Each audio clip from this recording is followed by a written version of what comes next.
ମୋ ନାଁ ସୁକୁମାର जेना एई डुबुरी छकरे थिबा चकाडोला लाइफलाइन मेडिसिन स्टोर रो मु जणे मालिक। आम मेडिसिन दुकान रो तृतीय वर्ष पूर्ति उपलक्षे आमे गोटे ब्लड डोनेशन कैंप करिया को जाउछु।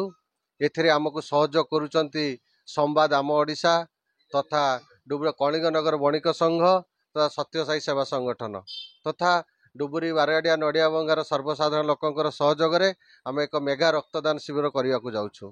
तेणु मु एई बाइट माध्यम रे मोर युवक बंधु मानकु मोर दुकानी भाई मानकु मु अनुरोध करिबी समस्ते एठी सहयोग करंतु एवं आपणकर मूल्यवान रक्त गोटे गोटे रक्त दे गोटे गोटे जीवन रक्षा करंतु। चकाडोला लाइफ लाइन रो हमर गोटिए काम होउची जे हमर टिके प्रयास जेपरि सबुरी मुहरे फुटाए हस। कोन कहबे आपण 60 थर वर्तमान ब्लड डोनेट करछन साधारण जनता कोन बात किछि लोकंकर धारणा अछि जे मु पतला लोक मु ब्लड देई परिबि नाही, मु ब्लड देले मो मुंडो थरिबो मो जीवन चली जीवो हला। किंतु आज को मु 60 थर ब्लड देई सारलेनी। जाजपुर डिस्ट्रिक्ट रो मु वर्तमान 2 नंबर रे अछि। तेणु मु तो निजे फील करछि आज मते आपण माने बाइट माध्यम रे देखि पारुछबे मु केते सुस्थ सबल अछि।